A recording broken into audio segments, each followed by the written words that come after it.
세상에는 영화의 캐릭터를 넘어서 하나의 고유명사, 즉 상징이 된 존재들이 있습니다. 이 어마무시한 캐릭터는 지난 50년간 남성성에 대한 신화 그 자체였는데 100m 밖에서도 이 사람임을 알아볼 수 있는 장신의 키, 섹시함의 또 다른 이름과도 같은 흑발과 짙은 눈썹, 그리고 어떤 위기가 자신에게 닥쳤다 한들 절대로 잃지 않는 여유와 위트, 완벽함의 아이콘이자 남녀노소 모두가 갈망하는 판타지였던 바로 제임스 본드입니다. 느끼하리만큼의 신사다움, 그리고 위험한 것을 알지만 거절할 수 없는 플레이보이, 클래식 본드의 가장 핵심적인 정체성입니다. 그는 언제나 완벽하게 재단된 턱시도를 입고 있었으며 고급 시계와 스포츠카는 그의 팔다리와도 같았습니다. 이는 숀 코너리부터 피어스 브로스넌까지 이어진 가장 중요한 특징입니다. 총알이 빗발치는 현장을 유유히 걸어나오고 찢어지는 격투 끝에도 그의 수트에는 먼지 하나 묻어있지 않은 그 섹시함, 마지막에 들어올리는 샴페인잔까지 제임스 본드는 전세계 남성들에게 쿨함의 기준을 제시했습니다. 그의 스타일, 그의 에마 에스턴 마틴, 손목에 휘두른 롤렉스와 오메가, 젖지 말고 흔들어서 만드는 보드카 마티니는 갓 성인이 된 모든 남성들의 첫 경험이었습니다. 그런데 2005년 이 신성불가침의 남성 신전에 이다나가 등장해버립니다. 기존의 모든 것을 부정하는 너무나도 이질적인 존재, 그의 등장은 전세계 팬들에게 충격을 넘어 신성모독과도 같았습니다. 한 배우를 향해 쏟아진 전지구적인 조롱과 도를 넘는 비난, 심지어 살해 협박까지 역대 최악의 본드 이야기입니다. 21세기의 문턱에서 제임스 본드는 길을 잃었습니다. 20번째 시리즈 어나더 데이가 흥행에는 성공했지만 너무 만화 같고 허황되다는 비판에 직면했죠. 투명 자동차가 스크린에 등장하는 순간 007 시리즈는 첩보 영화가 아니라 SF 판타지가 되어버렸습니다. 007은 본 아이덴티티의 등장으로 결정타를 맞아버렸는데 기억을 잃은 스파이, 제임스 본이 보여준 펄떡거리는 화로와도 같은 날 것 그 자체인 생존 액션은 CG와 각종 장비에 의존하던 제임스 본드를 한순간에 시대에 뒤처진 옛날 스파이로 만들어버렸습니다. 팬들조차 이제 007은 끝났다 라고 말하기 시작했죠. 007 시리즈는 살아남기 위해 원점으로 돌아가 처음부터 다시 시작해야만 하는 절체절명의 위기에 놓였습니다. 프로듀서 바바라 브로콜리는 결단을 내립니다. 태초로 돌아가자. 그리고 2005년 10월 14일 6번째 제임스 본드를 발표하는 운명의 날이 다가왔습니다. 007 제작진은 곧 등장할 새로운 본드를 군용 보트에 태워 템스강에 화려하게 등장시켰습니다. 하지만 우리가 봐버린 것은 몸에 맞지도 않는 구명조끼를 입고 바람에 머리가 잔뜩 헝클어진 채 마치 이런 행사가 처음인 양 뻣뻣하고 어색하게 손을 흔드는 한 남자였습니다. 첫인상은 그야말로 재앙이었습니다. 다음날 전세계 언론은 이날만을 기다렸다는 듯이 비난을 소쿠리째 쏟아냈습니다. 웬 막노동꾼이냐? 본드가 아니라 안전요원이냐? 저 사람 깡패 출신이래. 다니엘 크레이그를 향한 반감은 새로운 배우가 마음에 들지 않는다는 수준의 불만이 아니었습니다. 한 개인의 외모와 존재 자체에 대한 마녀 재판에 가까웠습니다. 팬들은 지난 세월 쌓아올린 제임스 본드라는 완벽함을 더럽히는 다니엘 크레이그를 용서할 수 없었습니다. 그리고 그에게 씌워진 제목은 다음과 같습니다. 첫 번째로 금발, 이것은 절대적인 가치의 훼손이자 변명의 여지가 없는 원죄였습니다. 제임스 본드는 짙은 머리카락을 가진 젠틀맨이어야만 했습니다. 하지만 다니엘 크레이그는 햇볕에 그을린 듯한 짧은 금발머리였습니다. 이것은 마치 슈퍼맨의 가슴팍에서 S마크를 떼버리거나 배트맨이 가난하다는 것과 같은 정체성의 근간을 뒤흔드는 배신 행위였습니다. 제임스 블론드, 이 조롱은 거대한 증오의 시작을 알리는 신호탄에 불과했습니다. 두 번째로는 못생긴 얼굴이 문제였습니다. 사실상 이 부분이 가장 논란이 되는 대목이었는데 본드의 팬들이 말하는 못생김은 주관적인 미의 기준을 떠난 본드답지 않음에 대한 총체적인 비판이었습니다. 역대 본드들은 날렵한 턱선과 귀족 같은 부드러운 이목구비를 가졌으며 무엇보다 우아해야 했습니다. 그들은 싸울 때조차 춤을 추듯 우아하게 해내는 판타지였으니까요. 하지만 다니엘 크레이그의 얼굴은 판타지라기보다 거친 현실스러운 외모였죠. 사람들은 그의 얼굴에서 투박함을 발견했고 고급스러운 세련미 대신 노동계급의 거친 에너지를 보았습니다. 특히 그의 귀는 마치 럭비 선수처럼 짓이겨진 만두기 같다며 놀림을 받았습니다. 그의 각진 얼굴과 푸른 눈은 매력적이라는 평가 대신 러시아 마피아 같다거나 항구에서 하루 벌어먹고 사는 막노동꾼 같다, 카지노의 입장도 불과할 것 같다는 모욕적인 말까지 들어야 했습니다. 외모 비하를 넘어선 계급적 혐오까지 시작된 겁니다. 제임스 본드는 상류층의 엘레강스한 취향과 여유를 상징하는 인물이었습니다. 귀족스러워야만 했던 거죠. 하지만 다니엘 크레이그의 얼굴은 온갖 굳은 일을 겪으며 살아남은 자의 숨쉬는 흉터 같았습니다. 팬들은 판타지를 꿈꾸러 왔다가 보고 싶지 않은 현실의 고단함을 마주하게 된 것에 대한 배신감을 느꼈던 겁니다. 마지막으로 그의 신체조차 비아냥의 대상이 되었습니다. 178cm MH 그는 역대 본드 중 가장 키가 작았습니다. 제임스 본드라면 장신에서 뿜어져 나오는 위압감과 완벽한 수트핏을 자랑해야 했습니다. 하지만 그의 단신은 루저의 이미지를 더욱 강화시켰습니다. 근육질의 다부진 몸조차 키 작은 사람이 헬스에 집착한 결과라는 놀림거리가 되었습니다. 이와 같은 제목으로 팬들이 그에게 내린 최종 판결은 이러했습니다. 당신은 제임스 본드가 아니다. 완벽한 남성에 대한 대중의 집단적인 욕망을 정면으로 들이박아버린 다니엘 크레이그를 용서할 수 없던 팬들은 조직적인 행동을 시작했습니다. 가장 먼저 온라인에서 다니엘 크레이그는 본드가 아니다 라는 노골적인 이름의 웹사이트가 개설되었습니다. 이 사이트는 전세계 팬들을 반 크레이그 운동에 참여하게 만들었는데요. 이들은 크레이그를 제임스 본드 시리즈를 망칠 단 한 명의 배우라고 규정하고 조직적인 보이콧을 선언했습니다. 이들은 웹사이트를 통해 영화 카지노 로얄을 절대 보지 말자는 보이콧 운동을 펼쳤습니다. 더 나아가 영화의 스폰서인 소니를 비롯한 모든 관련 기업의 제품을 불매하겠다고 성명서를 보내 협박하며 제작사를 압박했습니다. 온라인에만 머무르던 이들이 결국 세상 밖으로까지 나왔는데요. 전세계 주요 언론사에 왜 다니엘 크레이그가 본드가 되어서는 안 되는가에 대한 보도자료를 매 시각마다 전송했으며 방송사에 울리는 항의 전화로 인해 방송사 직원들은 전화 코드를 모조리 뽑아놔야 했을 지경이었습니다. 크레이그가 등장하는 모든 온라인 포럼의 댓글창에는 입에 담을 수도 없는 상스러운 인신공격과 그를 향한 살해 협박들로 가득 찼습니다. 이곳에서 말할 수 있는 가장 평범하고 수위 낮은 발언은 촬영장에서 사고로 죽어버려라. 안 그러면 내가 금요일에 죽이러 감입니다. 돈 냄새가 펄펄 나는 이곳을 언론사 역시 그냥 지나치진 못했는데요. 특히 영국 타블로이드들은 이 논란을 즐기며 오히려 기름을 부어버렸습니다. 공식 기사로 제임스 블론드, 스파이가 아닌 안전요원이라는 카피라이트를 사용해버린 거죠. 이처럼 다니엘 크레이그의 시작은 만인의 저주와 함께였습니다. 전 세계가 자신에게 돌을 던지는 순간 다니엘 크레이그는 침묵했습니다. 그는 변명하거나 그들과 싸우는 대신 모든 에너지를 촬영에 쏟아부었습니다. 이 모든 비난에 답하는 유일한 방법은 결과뿐이라는 것을 그는 알고 있었던 것입니다. 그는 실제 MI6 요원처럼 스스로를 단련시켰습니다. 전직 SAS 특수부대원들과 함께 훈련하며 근육을 만들었고 벽과 벽 사이를 뛰어넘고 높은 곳에서 떨어지는 등 위험한 스턴트 대부분을 직접 소화해냈습니다. 그의 몸은 점점 상처와 멍으로 뒤덮여갔고 그 상처들은 살인병기인 제임스 본드의 일부가 되었습니다. 사실 제작진과 다니엘 크레이그에게는 팬들이 모르는 비밀병기가 하나 있었습니다. 바로 1953년에 출간된 이언 플레밍의 첫 번째 007 소설 카지노 로얄 원작이었습니다. 지난 50년간 영화 속 제임스 본드는 점점 더 세련되고 유머러스하며 무적의 히어로처럼 변해갔습니다. 하지만 원작 속 본드는 전혀 다른 인물입니다. 그는 냉혹하고 거칠며 임무 중에 실수를 연발하고 고문의 소리를 지르며 고통스러워합니다. 사랑에 빠져 한 여자에게 모든 것을 걸었다가 처절하게 배신당하는 상처 입은 인간입니다. 아이러니하게도 팬들이 본드답지 않다고 비난했던 다니엘 크레이그의 모든 특징들은 원작 속 본드의 모습과 거의 완벽하게 일치했습니다. 사람들은 다니엘 크레이그가 007의 신화를 파괴했다고 비난했지만 사실 그는 더욱 근원으로 돌아가고 있었던 겁니다. 2006년 11월 14일 심판의 날이 다가왔습니다. 전 세계의 비평가들과 자칭 007 골수 팬들은 지난 2년간 날카롭게 갈아댄 칼날을 품고 극장으로 향했습니다. 그들은 역사상 최악의 본드가 탄생하는 순간을 직접 목격하고 그의 관짝에 대못을 받기 위해 그곳에 모였습니다. 하지만 스크린이 밝아지고 영화가 시작된 지 단 5분 만에 극장 안의 공기는 완전히 뒤바뀌기 시작했습니다. 오프닝 시퀀스에서 등장하는 본드는 순식간에 상대를 세면대에 쳐박고 타일 바닥에 내동댕이 치며 진흙탕에서 벌어진 개싸움 끝에 간신히 숨을 끊어놓는 임무를 위해 자신의 손을 기꺼이 더럽히는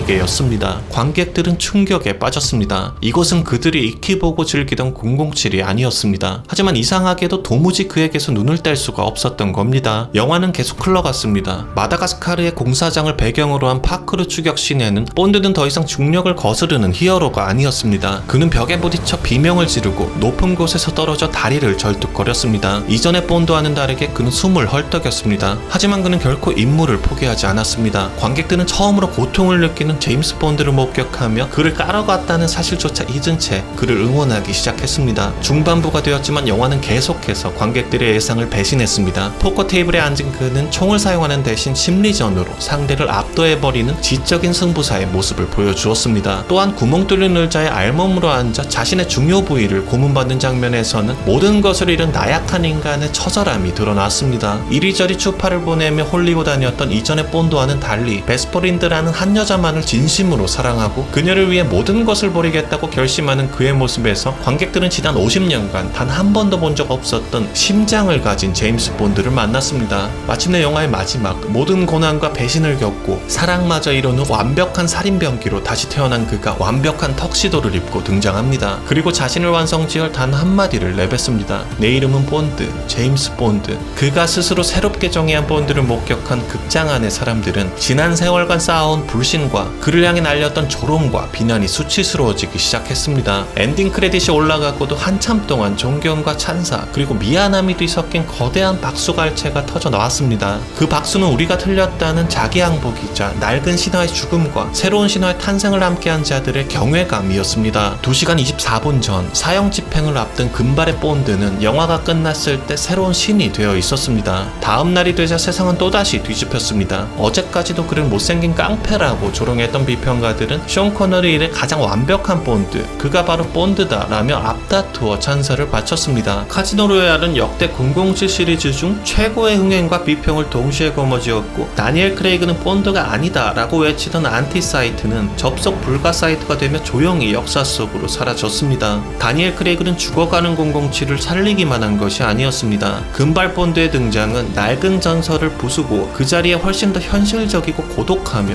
그래서 더 위대한 한 명의 인간을 비춥니다. 그는 완벽한 남성 판타지의 상징과도 같았던 제임스 본드를 상처받고 고뇌하며 성장하는 인간으로 다시 태어나게 했습니다. 그의 본드는 총알에 맞지 않는 자가 아니라 총에 맞았지만 묵묵히 걸어나가는, 결코 포기하지 않는 훨씬 더 강인한 존재가 된 것입니다. 다니엘 크레이그와 007의 이야기는 우리에게 많은 것을 생각하게 합니다. 때로는 우리가 굳게 믿어온 이상을 파괴해야만 더 위대한 진실에 도달할 수 있다는 것을 말입니다. 안녕히 계세요.